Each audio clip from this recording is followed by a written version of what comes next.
ನೋಡಿದಂಗೆ anyway ನಾನು ನನ್ನ slides ಎಲ್ಲ ಇಂಗ್ಲೀಷಲ್ಲಿ ಮಾಡಿದ್ದೀನಿ. ನನ್ನನ್ನು ಕರೆಸಿ ಈ ಅವಕಾಶ ಕೊಟ್ಟಿದ್ದಕ್ಕೆ CMD ಸೆಕ್ರೆಟರಿಗೂ ಮತ್ತು ಪಾರ್ಟಿ ತುಂಬ ಧನ್ಯವಾದ. ಎರಡನೇದು, ನಾನು ಸೂಕ್ಷ್ಮ ಜೀವಶಾಸ್ತ್ರ ತಜ್ಞ. ನಮ್ಮ ಒಂದು ಅಂಗ ಅಂತಂದ್ರೆ ಪರಿಸರ ಕಾಪಾಡಲಿಕ್ಕೆ ಸೂಕ್ಷ್ಮ ಜೀವಿಗಳ ಪಾತ್ರ ಬಗ್ಗೆ ನಾವು ಅಧ್ಯಯನ ಮಾಡ್ತೀವಿ. ನಾನು ವಿಶೇಷವಾಗಿ ವಿಜ್ಞಾನಿ ಈಗ ಡಿಪಾರ್ಟ್ಮೆಂಟ್ ಹೋಗಿರೋದ್ರಿಂದ ನಾವು ಮಾಡ್ತಾ ಇರೋ ರಿಸರ್ಚ್ನ ನನಗೆ ತಿಳಿಸ್ಕೊಡೋದು ಪ್ರಯತ್ನ ಹೆಚ್ಚಾಗ್ತದೆ. ನಾನು ನಿಮಗೆ ಎನ್ವಿರಾನ್ಮೆಂಟ್ ಅವೇರ್ನೆಸ್ ಬಗ್ಗೆ ಇದನ್ನ ಪೂರ್ತಿ ಟ್ರಾನ್ಸ್ಲೇಟ್ ಮಾಡಿ ಕನ್ನಡದಲ್ಲಿ ಮಾಡಿ ಹೇಳೋಕ್ಕೋಗಿಲ್ಲ. ನಾನು ಮಾತ್ರ ಪಾಠ ಇಂಗ್ಲೀಷಲ್ಲೇ ಮಾತಾಡ್ತೀನಿ. ದಯವಿಟ್ಟು ನಿಮ್ಗೆ ಅರ್ಥ ಆಗಲಿಲ್ಲ ಅಂದರೆ ಇದನ್ನು ಕೇಳಿ. ನಾನು ಇದನ್ನ ನನಗೆ ಎಷ್ಟು ಗೊತ್ತಿದೆ, ನಾನು ಏನು ವಿಷಯ ಹೇಳ್ಬೇಕು ಅನ್ನೋದನ್ನ ಫಸ್ಟ್ ನಾನು ಕೇಳ್ಕೊಂಡೆ. ಇದ್ರ ಬಗ್ಗೆ ನಾನು ಎಷ್ಟು ಅವೇರ್ ಇದ್ದೀನಿ ಅಥವಾ ಎನ್ವಿರಾನ್ಮೆಂಟ್ ಬಗ್ಗೆ ನನಗೆ ಎಷ್ಟು ಅವೇರ್ನೆಸ್ ಇದೆ ಅಂತ ನಾನು ಫಸ್ಟ್ ಕೇಳ್ಕೊಂಡಿರೋದು. ಆಮೇಲೆ ನನಗೆ ಗೊತ್ತಾಯ್ತು ನಿಮ್ಮೆಲ್ಲ ಫ್ಯಾಕಲ್ಟಿ ಬೇರೆ ಬೇರೆ ಕಡೆಯವರು, ಸೊ ಇವ್ರಿಗೆ ನಾನು ಏನು ಹೇಳಬಲ್ಲೆ ನನ್ನ ಇದ್ರ ಬಗ್ಗೆ ಅಂತ. ಹಂಗೆ ಯೋಚನೆ ಮಾಡಿದಾಗ ನನಗೂ ಅನೇಕ ವಿಚಾರಗಳು ಸಹಜ ಎಲ್ಲರಿಗೂ ಬರ್ತಾವಲ್ಲ, ಪಾಠ ಹೇಳುವಾಗ ಏನೇನು ಮಾಡ್ಬೇಕಂತ. ನನಗೊಂದು 3-4 ವಿಚಾರಗಳು ಬಂದವು. ಒಂದು, ಇದರ ಉದ್ದೇಶ ಏನು, ನಾವು ದೇಶದಲ್ಲಿ ಯಾವ ಹಂತದಲ್ಲಿ ಇದರಿಂದ ಅಥವಾ ಅಂತಾರಾಷ್ಟ್ರೀಯ ಮಟ್ಟದಲ್ಲಿ ಇದು ಯಾಕೆ ಭಾಳ ಮಹತ್ವ ಅಂತ. ಎರಡನೇದು, ನಾವು ಭಾಳ ಜನ ಯಾವಾಗಲೂ ಏನು ಮಾಡ್ತೀವಿ, ಅನುಭವಿಸ್ತಾ ಇರೋದನ್ನ ಬೇರೆದವ್ರಿಗೆ ಬೇರೆಯವ್ರ ಮೇಲೆ ಹೇಳ್ತೀವಿ. ಇದನ್ನು ನಾವು ಇವತ್ತಿನ ಪರಿಸ್ಥಿತಿಗೆ ಯಾವ ಕಾರಣ ಇವ್ರ ಕಾರಣ ಅಂತ. ಸೊ ನಮ್ಮ ಸ್ವಂತ ಕಾರಣ ಏನು, ವಾಟ್ ಈಸ್ ಅವರ್ ರೆಸ್ಪಾನ್ಸಿಬಿಲಿಟಿ, ಅದ್ರ ಬಗ್ಗೆ ನಾವು ಇಷ್ಟು ಸ್ವಲ್ಪ ಹೊತ್ತು ಮಾತಾಡ್ತೀವಿ. ತದನಂತರ ನಾವೇ ಹೇಳಿದೆ, ನಾವು ಕೃಷಿಯಲ್ಲಿ ತಂತ್ರಜ್ಞಾನ ಅಳವಡಿಸೋದು ನಾವೆಲ್ಲ. ಸೊ ಕೃಷಿಯಲ್ಲಿ ಇರುವಂಥ ಎನ್ವಿರಾನ್ಮೆಂಟಲ್ ಅವೇರ್ನೆಸ್ ಯಾವ ಥರ ಬದಲಾಗ್ತಾ ಇದೆ, ಈಗ ನೀಡ್ ಬೇಸ್ಡ್ ಚೇಂಜ್ ಯಾವ ಥರ ಆಗ್ತಾ ಇದೆ, ಬರ್ತಾ ಇರುವ ಪರಿಸ್ಥಿತಿಗೆ ಅನುಗುಣವಾಗಿ ಏನೇನು ಬದಲಾವಣೆ ಆಗ್ತಾ ಇದ್ದಾವೆ ಅನ್ನೋದ್ರ ಬಗ್ಗೆ ನನ್ನ ಕೊನೆಯ ಭಾಗದಲ್ಲಿ ಹೇಳಿ ನನಗೆ ಕೊಟ್ಟ 40-45 ನಿಮಿಷಕ್ಕೆ ಮುಕ್ತಾಯ ಮಾಡಲಿಕ್ಕೆ ಪ್ರಯತ್ನ ಮಾಡ್ತೀನಿ. ನಿಮ್ಗೆಲ್ಲರಿಗೂ ಗೊತ್ತಿದೆ, ಎನ್ವಿರಾನ್ಮೆಂಟ್ ಅಂದ ತಕ್ಷಣ ನಮ್ಗೆ ಬರೋದು ಪರಿಸರ. ನಾವು ಅನುವಾದ, ಪರಿಸರ ಅಂದ್ರೆ ಅನುವಾದ. ಬಟ್ ಅದ್ರ ಬಗ್ಗೆ ಏನು, ಯಾವ್ದಾವ್ದು ಈ ಪರಿಸರ ಅಂದ್ರೆ ಏನು ಅಂತ ಕೇಳಿದಾಗ ಸಹಜವಾಗಿ ಎಲ್ಲ ಹೇಳ್ತಾರೆ, ನಮ್ದು ಇರೋ ಸುತ್ತು ಇರೋ ಗಾಳಿ, ಬೆಳಕು ಅಂತ ಹೇಳ್ತಾರೆ. ವೈಜ್ಞಾನಿಕವಾಗಿ ಇದನ್ನು ವಿಂಗಡಣೆ ಮಾಡ್ತಾರೆ. Physical, living and non living, physical, chemical and biological entity, ಹೀಗೆ ಅವರವರ ದೃಷ್ಟಿಕೋನ. ಮುಖ್ಯವಾಗಿ ಯಾವುದೇ ಡೆಫಿನೇಷನ್ ತಗೊಂಡ್ರು ಇದರಲ್ಲಿ ಲಿವಿಂಗ್ ಅಂಡ್ ನಾನ್ ಲಿವಿಂಗ್ ಅಂತ 2 ಕಾಂಪೋನೆಂಟ್ ಇರುತ್ತೆ. ಅದರ ಜೊತೆ ಪರಸ್ಪರ ಸಂಬಂಧಗಳಿರುತ್ತೆ. ಈ ಸಂಬಂಧ ಯಾವಾಗಲೂ ಒಂದು ಸೌಮ್ಯತೆ ಅಥವಾ ಒಂದು ಎಕಲಾಜಿಕಲ್ ಬ್ಯಾಲೆನ್ಸ್ ಅಂತಂದ್ರೆ ತೂಕದಲ್ಲಿ ಇರುತ್ತೆ. ಈ ತೂಕ ಅಥವಾ ಈ ಬ್ಯಾಲೆನ್ಸ್ ಹೆಚ್ಚು ಕಡಿಮೆ ಆದಾಗ ಅದರದ್ದು ಪರಿಣಾಮ ನಾವು ನೋಡ್ತೀವಿ ಅಂತ ಸಹಜವಾಗಿ ನಮ್ಗೆ ಅರ್ಥ ಆಗುತ್ತೆ. ಯಾವುದೇ ಜನ ನೀವು ಯಾರನ್ನೇ ಕೇಳಿದ್ರೆ ಪರಿಸರ ಅಂದ್ಮೇಲೆ ನಮ್ಮ ಸುತ್ತಮುತ್ತಲು ಇರೋದಂತ ಹೇಳ್ತಾರೆ. ಬಟ್ ಅದನ್ನ ವೈಜ್ಞಾನಿಕವಾಗಿ ಆದ್ರೆ ಹೇಳ್ಬೋದು. ನಾವು ಅದ್ರ ಮೇಲೆ ಪರಿಣಾಮ ಬೀರ್ತೇವೆ, ಅದು ನಮ್ಮ ಮೇಲೆ ಪರಿಣಾಮ ಬೀರ್ತೇವೆ ಅಂತ ಬಹಳ ಜನ ಮುಂದೆ ಗೊತ್ತಿರೋಂಗಿಲ್ಲ. ಪರಿಸರ ನೀವು ಏನೇ ಮಾಡಿದ್ರು ಅದಕ್ಕೆ ತಾನೇ ಹೊಂದ್ಕೊಳ್ಳೋಷ್ಟು ಶಕ್ತಿ ಇದ್ದೇ ಇರುತ್ತೆ. Nature has its own mechanism to balance. It's because of that we are living today. ನಾವು ಮಾಡ್ತಾ ಇರೋ ಎಲ್ಲ ಕೃತಿಗಳಿಗೆ ಅದು ಬ್ಯಾಲೆನ್ಸ್ ಮಾಡಕ್ ಪ್ರಯತ್ನ ಮಾಡಿಲ್ಲ ಅಂದ್ರೆ ಸುಮಾರು ವರ್ಷದ ಹಿಂದೆನೇ ನಾವೆಲ್ಲ ಆಗಲೇ ತೊಳೆದು ಕೊಚ್ಚಿ ಹೋಗ್ಬಿಡ್ಬೇಕಾಗಿತ್ತು. But here and there we get a kind of information, kind of sensitization that you are not being fair. Human being is not being fair to environment.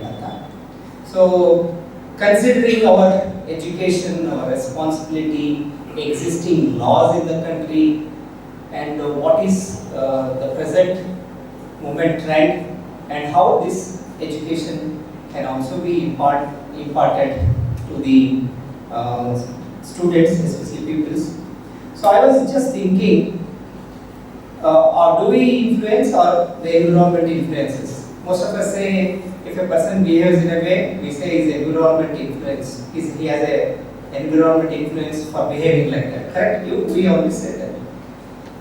But what is our influence on the environment? We just use it, abuse it, and live it. So I think I just read an article yesterday. Government of India spends more than 120 crores on educating about environmental influence or environmental awareness through various forums, including publishing books, making small videos, cartoons for children. So there's a huge educational program going on. At some point of time, I also talk to you about the world programs that will be, that are in place for environmental awareness. So what we are talking is what is around us, and most of you started with prayers. It also tells the Panchabhuta, Mahabhuta is what, and a great harmony is because of the striking balance between each one of them. And as long as we live in harmony with them, live in balance with them, we are fine. Okay. So since we are not really living, there are issues such as sustainability. We have to use environment sustainably. We have to conserve, we have to preserve, and these issues are there. So I'm going to talk to you about what's the program, what are the current programs by the government, and where we are, and what as individuals we can do. So why do we really require environmental awareness? Although we know we are part of it, we have been experiencing it. The first and foremost thing is we should all remember as educated people, our natural resources are dwindling. 10 years back what we saw, we are not seeing that. There is an erosion of biodiversity, and it is more attributed to the anthropogenic activities of the human beings, especially human beings. We have not been able to handle our biodiversity properly, and now we are at a crux point where we understand any more loss of our biodiversity is going to be fatal to our environment or biosphere. So environmental awareness means being informed about our natural surroundings. So we know what are our natural surroundings, and understanding how our actions affect them, what we do day to day, how are they influencing these natural surroundings. The aim is actually to have a quality of life, and that is what human being is trying to do in pursuit of managing the environment or managing his biosphere. As I said, it refers to the all parts of nature, which includes living and non-living things. So where we have, error, where did we go wrong? As I said, environment always has a balance. I am reminded of a statement by Salman Waxman. Salman Waxman received Nobel Prize for medicine for having discovered streptomycin. You must have seen streptomycin. You get the antibiotic injections. Now he said, had there been no microorganisms on this planet, our life would have been impossible. This is just to suggest that environment actually takes care of, whatever man makes, it takes care of. Had we not, or had the dead bodies of all the human beings not been decomposed, and all the plants that died about 1,000 years, 2,000 years back did not decompose, then perhaps we wouldn't have been living like this, isn't it? Our life would have been maybe on the heaps of some dead bodies. Can you imagine that? No roads, no. If all the dead bodies did not decompose, did not decay, then what would have been our plight? Where do you construct roads? Where do you construct buildings? Where do you draw water from? Isn't it? So he said, thanks to the nature and the organisms present there, because they take care of, they ensure that we live and continue to perpetuate. This statement perhaps changed the way we look at the living organisms in the biosphere and look at the impact of human beings in the biosphere. So over the years, there are a number of increasing imbalances in the environment, which we are experiencing in the form of, we see rapidly changing climate. We have been saying changing 20 years back, Dharwad was very cool. Now suddenly you will find it very hot. I think if you read today's weather report, this year 4 months we are going to have very, very harsh summer. That's what is predicted. So it has already started. I don't know. 3 days back it was very pleasant. Most of you also can. I don't know whether you go out every day and experience. we were not sweating, but suddenly we started sweating since 2 days now. This is the kind of temperature buildup it goes on. So it is an indication that there is an imbalance in the environment. Frequently drought. 2 years back we had excess rain, and the last 1.5 years we are experiencing no rains. So drought is another occurrence. Floods. You recall 2 years back, entire Karnataka was inundated with water everywhere. We talk about a lot of global warming, glaciers melting, then swelling of the sea. This is what we are talking. These are just the indications that the environment is not balanced, not striking a balance. I'm sure I don't have to speak to you about water scarcity, the quality of air, the quality of, and some of these aspects are related to our social behavior. So I did not touch those sensitive issues, especially when we celebrate festivals. There is abundant human activity which is known to create pollution of the sound pollution, the environment pollution, and so on and so forth. So I am not touching those issues just because most of you are educated, you are faculty members. I am sure you understand what I am talking to you about. So these are just the indications that the environment is not stable, not balanced. So what do we do with this kind of situation? So what we know is it is not balanced. So we need to understand that the environment has a component, and these components live in harmony. If the harmony is lost, then there are environmental changes. These environmental changes can impact human life in the form of any of those four I said, drought, climate change, and so on. So people started thinking, okay, we should become aware of the environment changes, we should become aware of our environment, then re-establish or try to maintain environment. Therefore the word sustainability came. For everything we started applying sustainability. Our technologies are sustainable for a period. Our efforts are sustainable for a period. Over the years it doesn't work. So there's a window period for which some things work, and therefore we call them sustain. Sustain is maintaining the status quo. Not going to improve, not going to deteriorate. So we are trying to do that. So in an effort to do that, people thought the school is the best way, and the end mind is the best, mind to start educating about the environmental awareness. So one of the serious implications of environmental awareness is to make children aware of the basic components of environment, then the relationship between each one of them, and what is the role of human beings, and how is the human life being influenced by them.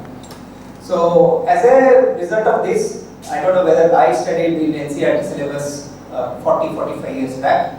There has been a tremendous change in the syllabus. There has been tremendous change in the curriculum of every school now. Environmental science is being taught. So NCERT and subsequently several state governments also now teach environmental components, environmental awareness into the school. In fact, this awareness has grown to an extent that we have eco schools now, which exclusively talk about the environmental components, their changing phenomena, how they actually impact life.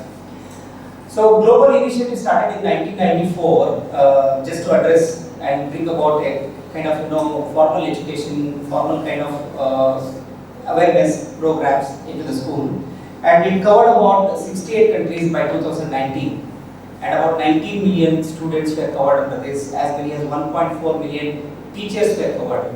In fact, they were trained to teach about the environment, environmental awareness programs were brought in, and this is how it started. In fact, as many as 52,000 schools were covered in this program by 2019. I just happened to dig out some information on this.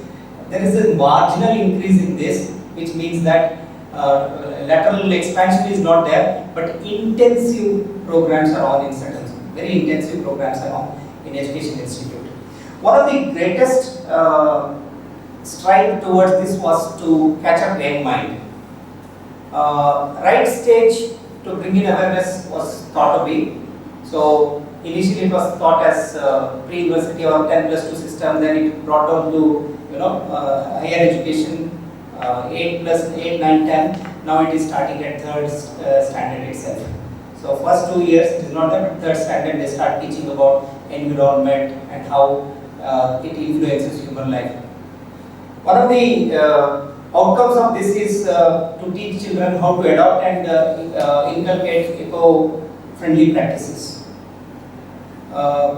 In fact, Japan is the best system where children are taught initially only about environment. In Japan, the children are taught to clean school, clean toilets, clean everything, road, everything as a child. No parent actually protest against it. So that is the best model the world has accepted. But however, there are in a country like India where it has got fabric of socio status and this kind of thing is very difficult to implement. But what I read also was there are parents who come from a very affluent family who wants to put their children into such of the schools where they are being taught to maintain their own cleanliness, maintain their own health.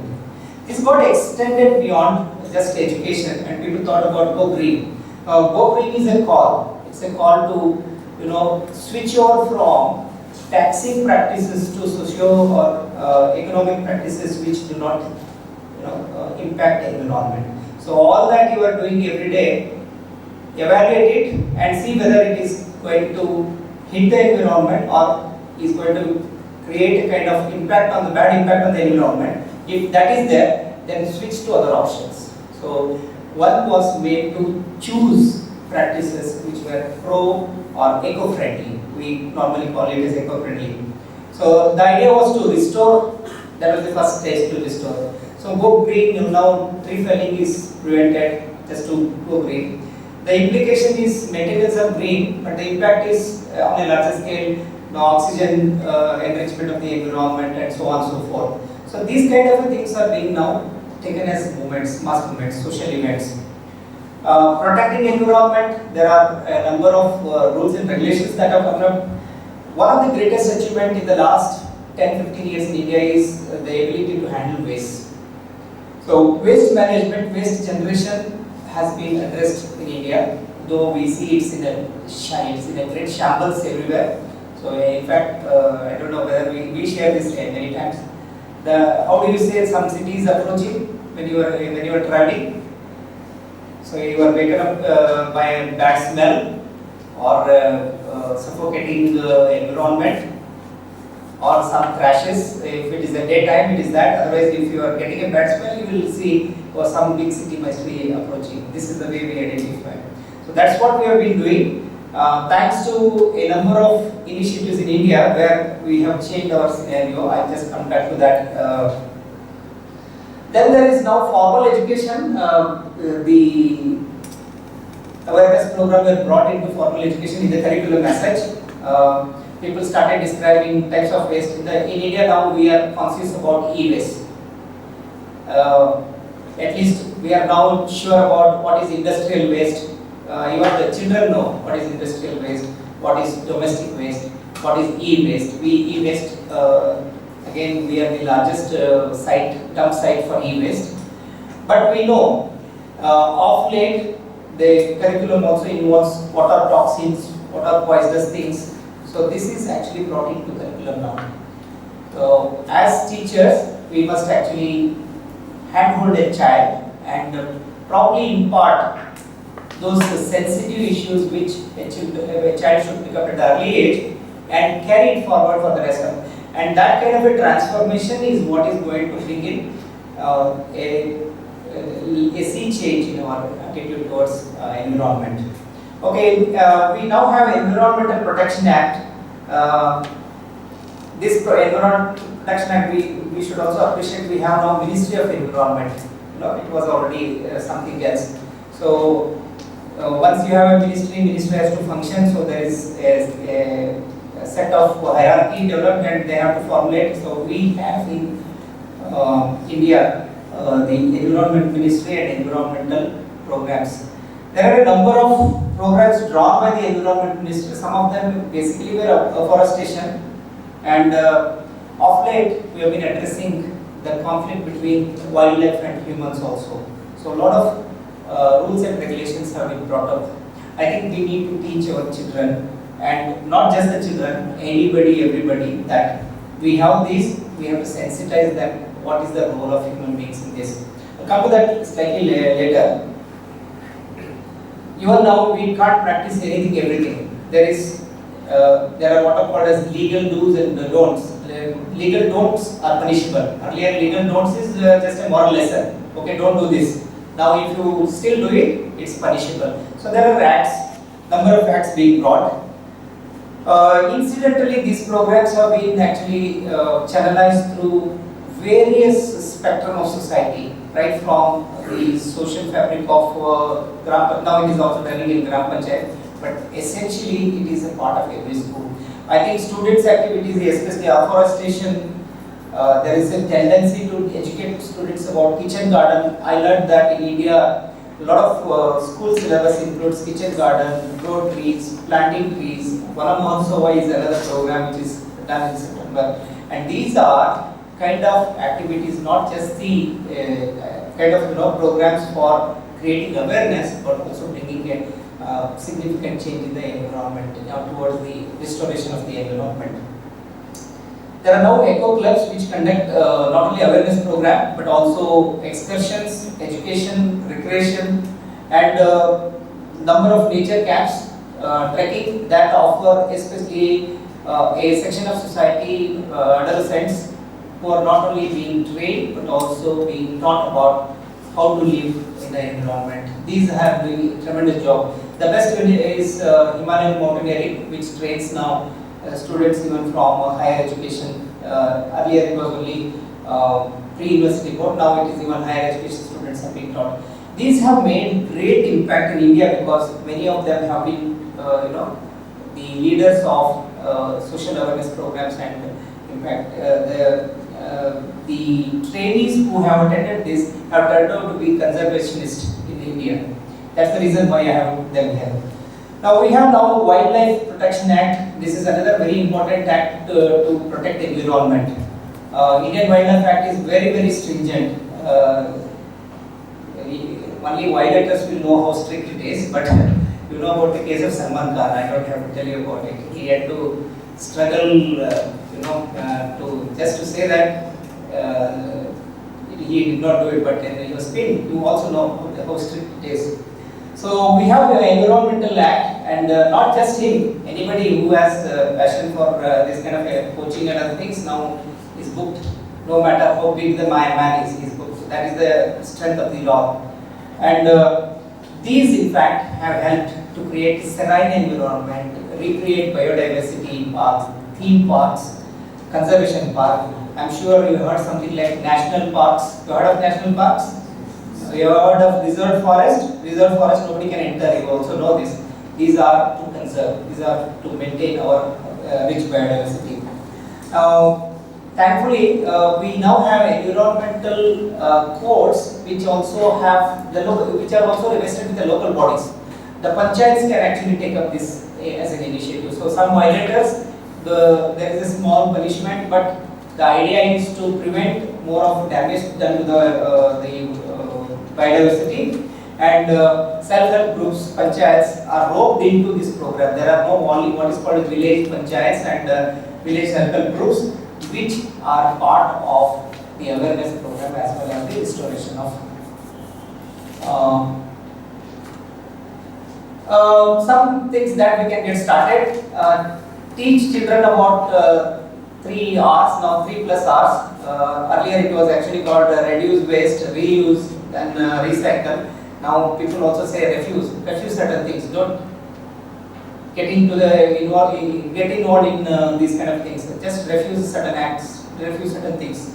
So one of the greatest achievement of this is that we now have in place not just the airport, even in other public places where we have segregation of waste bins for green waste, dry waste, and so on. So that is where we are with respect to our awareness program. So these were not there several years back. We did not have. Anybody would go wherever they want, they would dump it. They used to think some municipality flow will come and lift it. That was our and we have seen change in our attitude now.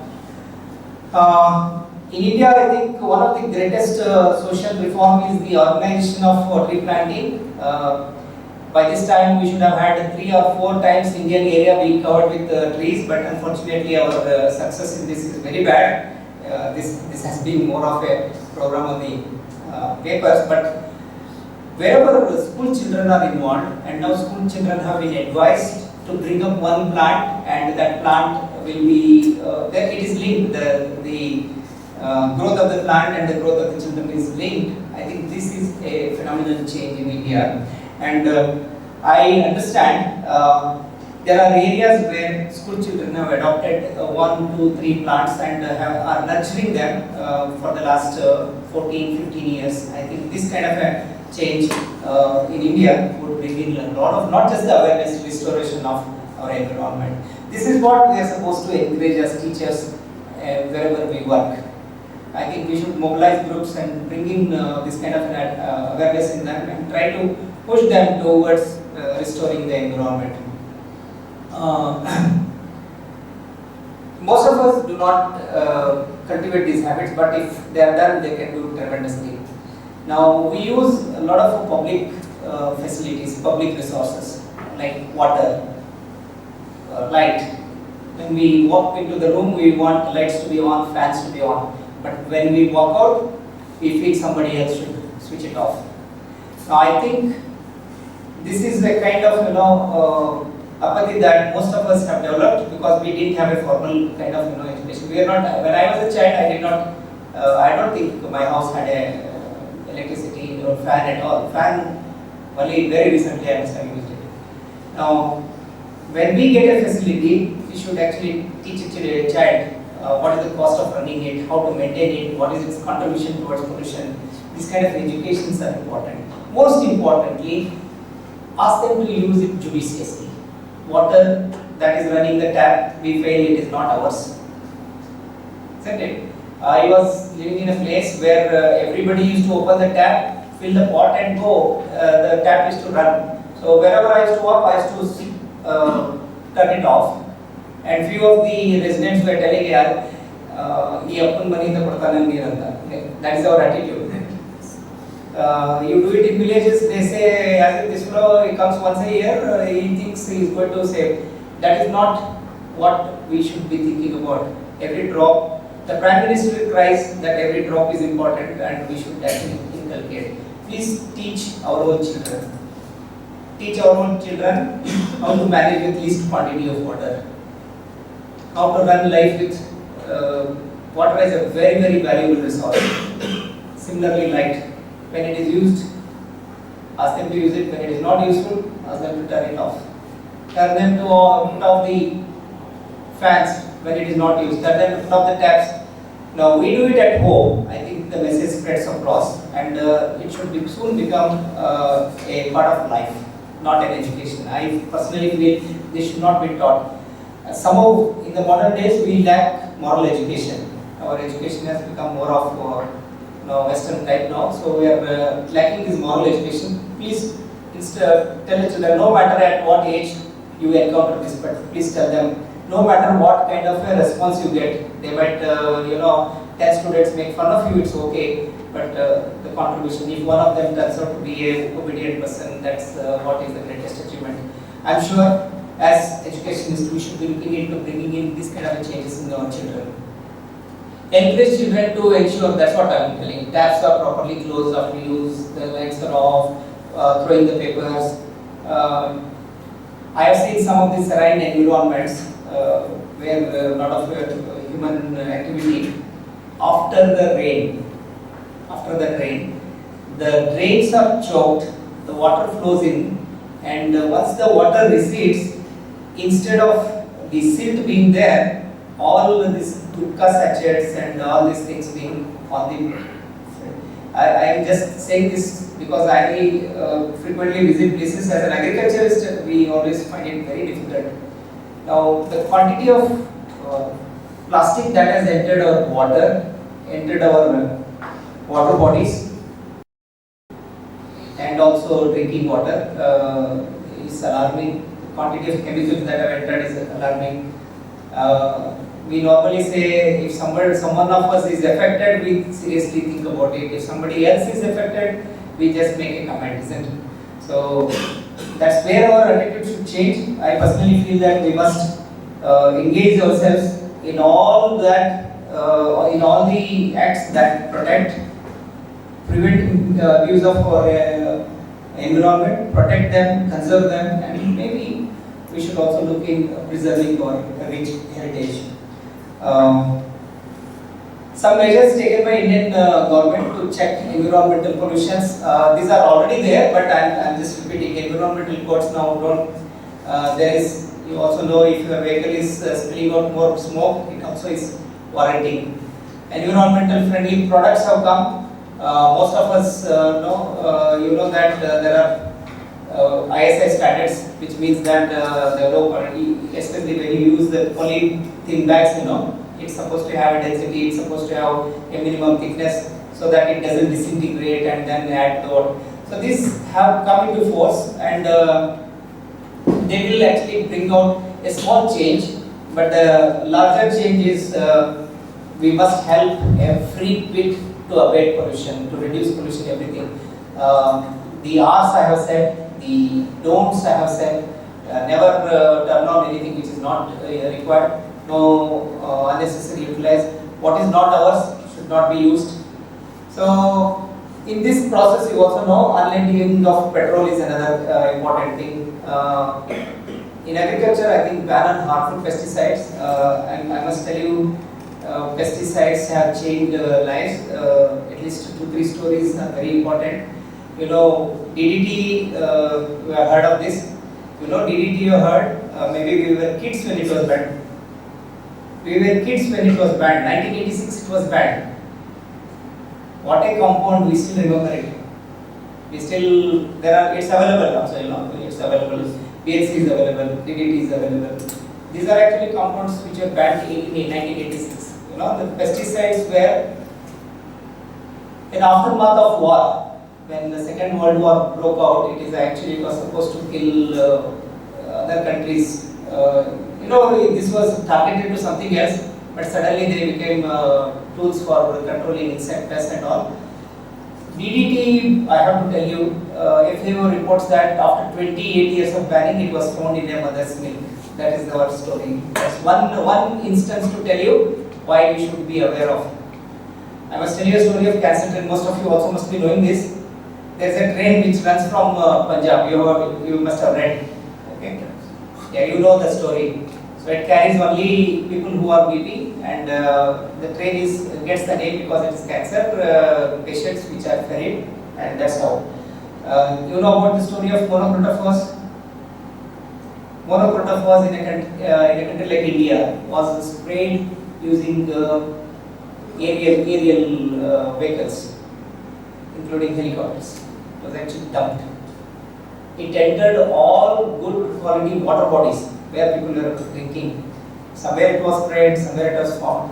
And villages, many children were born with deformities. And this was detected 15 years, 10 years after they were born. And now to realize it was because of that. Do you want more of these stories? Is what we are actually, since I am from the agriculture, I am emphasizing this. But we have number of cases like this. Let one country which just found out that a factory effluent was being run into ocean and some fishes were actually consuming it, that there was mercury toxicity, and they found it. Country is Japan. They changed the whole policy. Everything was revamped just for one instance. Now I don't know how many thousands of people died in India because of this poisoning. We still have. So very serious. Just mere education, mere talks like this won't make any impact. But what is going to make impact is bringing change within. I must change so that my surrounding change. Then from surrounding it spreads. That's the kind of thing. We now have National Waste Management Council, and I must tell you, this council was set up actually to handle the fly ash. We generate about 40 million tons of fly ash. in our thermal plants, and it's a serious problem. Fly ash is a serious problem. So thankfully, see how thankfully the bricks were generated out of it. There are some construction material generated out of this and reused. It was the National Waste Management Council was set up for addressing this issue. Now we have a number of issues concerned, and I don't know whether you know about Kaiga plant. Yeah, there was a intervention of this body there and trying to give scientific reason. So you should be aware. Not when somebody comes and tells us that we are affected. It should be the awareness programs are actually to learn and bring in the kind of change that we should be doing bit to our environment. Now there is public liability insurance. This makes it mandatory for all the organizations and companies, which if eventually if there is a liability and they have to bear it. And they have to bear it in 48 hours. That is the what the rule says. So everything is in place. The environment is there. It is being deteriorated. The human beings are there. They are causing damage to environment. There are programs which make you aware of the thing. Okay. Then there are effects that people are also trying to do. More number of trees are being planted by a small population. More trees are felled by bigger population. So displacement of the wildlife, there are so many cases of wildlife, especially the entry of every day there is a story of cheetah being found somewhere, elephant being fought for. We have encroached everything that they were living with, and we ask them don't enter our territory. We have entered enough. So these lessons are very good to listen, but when we want to practice. We normally think somebody else should do it for us, not us. Simple things are simple. As I said, some things which should not be used, please don't use them because you are abusing the environment. What should be absolutely required, use it at the minimum so that you do not create an impact or bad impact on the environment. My version of handling or protecting environment is small things make big impact. At the residence, segregation is the biggest impact. Once you mix it up and throw it to the environment, segregation becomes very difficult. I also addressed some issues for a while. I was working with BBMP. Now it is BBMP. Now earlier it was not. When I was there, it was not BBMP. When SDMC. Before segregation, everything is fine. I mean, at residential, everything is fine now. Even if the collector comes, the people to collect waste comes. We go and dump it in the back. That's not segregation is important. Now segregation sites have got specific segregated material based on gravity, based on the magnetic effect. Metals are removed, and this is the kind of segregation they do. People working there have lot of health hazards, not just by the chemicals and the things, the piercing of the material, glass, everything. So simple things can be done at home. What we can do is help larger cause by practicing small things at home. Segregation is a very, very important step towards handling waste. Of course, this you all know. In Karnataka, you should also know. Now, best example is even Unkal Lake. You can't have, that's what is called eco zone. You can't have certain building structures and amusement parks on the seashore, on the water bodies. The one which invited was the Murdeshwar construction site. That was the one which invited. It actually got clear very recently, but they were all there. So no matter how big a person is, law actually stands out. That's what I wanted to tell you. We have laws, and when we look at them, such a big man, he doesn't believe what for these laws. Eventually, they have to go down. So this is what message I wanted to tell you. Then we have now river action plan. Soon, if this is properly implemented, no river is going to be owned by a state. It will be a national property. They will distribute water depending on the area it covers, the catchment it has got, and whatever is the source of water they have. So they soon, if this is coming, then we lose this, right also. We will not have right on rivers of our own land. So that's why they're going to be, unless we people wake up and address these issues, we are going to be somebody's slave. Sooner or later, we are going to be somebody's slave.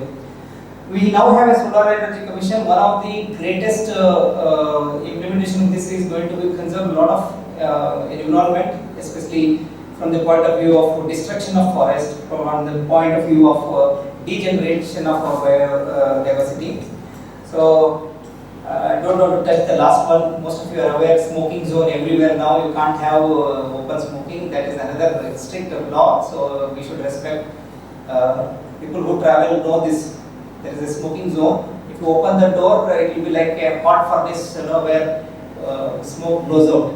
So that is the extent. Thankfully, they are also having, so just wanted to. I have another 5-10 minutes. Okay. Just wanted, because I am from the agriculture background, we do a bit on this land pollution. There is so much of land being, polluted, lost. This is a serious environmental threat. So I just want to address a small point on that. I am not going to talk in detail about this, but it gives me a perspective of what India is and what is it trying to do. Now we have about 273 or 274 million, 278 people say million tons of food. They produce roughly about 142 million hectares land. We were saying 78% of our population is engaged in agriculture. It is no more 78, it is 54.8%. But it's a huge contributor to our GDP. Therefore, I am just taking this as an example. To be there, to have around 283 million tons of food grain production, we require something like 783 lakh tons of chemical fertilizer. Okay. Then we need about 70,000 metric tons of active molecules of synthetic pesticides. Synthetic pesticide, I just give an example of DDT. Though it is bad, it's a pesticide, and so several others. We need about 80,000 tons of biofertilizer. About 11,054 metric tons of biopesticides. Now, if you look at the world scenario, India is the 6th in terms of highest consumers or highest users. It is 6th. After Taiwan, China, Japan, USA, it's very less use in India. It's the 4th largest producer, but it's about is the 6th user in terms of that. Now, my point of this one is, if you stop using this, people have a fear that our agriculture production might come down. But using this, what is happening? We are losing billions and billions of dollars because our food is being rejected in international market for the presence of pesticides. Okay, India is the largest exporter of spices, especially because of we have the great climatic conditions for cultivation of a variety of spices. So it's the largest exporter of spices. I just have to bring down the two important aspects. Last year, about 80,000 metric tons of mango was rejected. When once a commodity is rejected, remember, no international exchange is one. The cost of transportation and other things is also on the person who is exporting it. So it's a huge tax on the exchequer. With this kind of condition, we are going to soon have, by 2025, by next year, another 20-25 molecules are going to be out of the patent. IPR issue means somebody cannot hold the rights to produce them. So it can become a domain of everybody. Anybody can produce, which means that we will be using more and more of freely available pesticides. It's okay? And our reports suggest that if we don't change, soon we will have a disaster in agriculture production, especially in terms of deteriorating land, in terms of productivity of land. Incidentally, we have a huge amount of waste produced in India. 629, what is called as crop residue is about 629. Now we know it's burnt. One of the most common things that we practice at our rural areas, when the leaves have fallen, pull them up and light it up, and they get burnt, and the problem is solved. Now, this is one of the most heinous crime that human beings are doing, because if you look at the life cycle, carbon sequestration is the greatest driver of life. What plants do is the greatest drive for every other living organism. All others depend on herbivorous plants only. So only plants have the ability to fix carbon dioxide, and all others use it. When we burn, we are actually eliminating back carbon dioxide without properly using it. The best way is to use it back to the soil so that it improves the soil quality, it improves the soil biological property, improves the agriculture as such, and then it automatically get degraded in the soil slowly. So this is what we don't understand. We have been doing this. One of the worst situation in India is handling the residues. We take vegetables and the refuse is thrown and it is being dumped. Anywhere it is being dumped. Similarly, all kinds of waste are being dumped. Even in agriculture, it is being growing very seriously now. What we just take, for example, we pluck chili, throw the plants. We pluck cotton and throw the plants. Sometimes they burn it also. Similarly, it is done with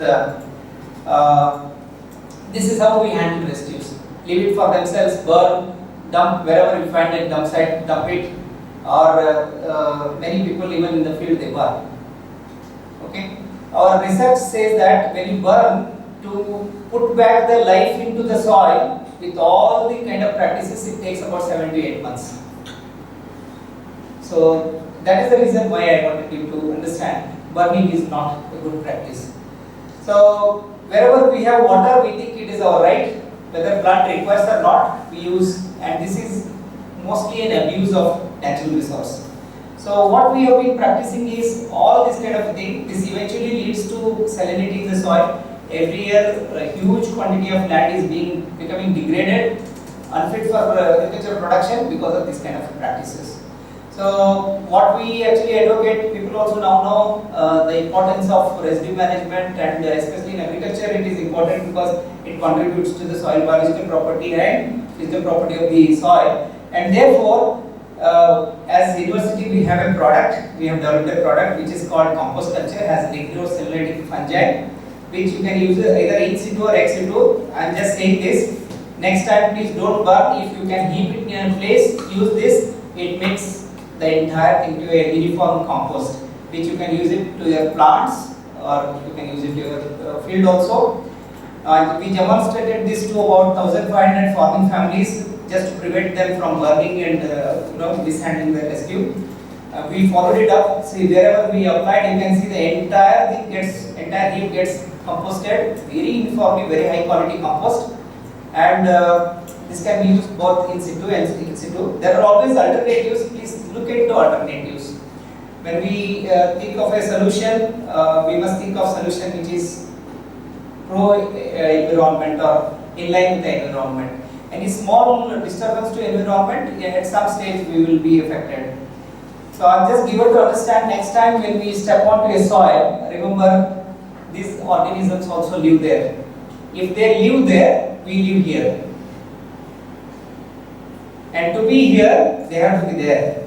Don't destroy them and express our supremacy, because we will be soon destroyed. If they are destroyed, we will be destroyed for sure. So live and let live. That's the concept of environment, and I hope there's some points that you can draw, and if there are any questions.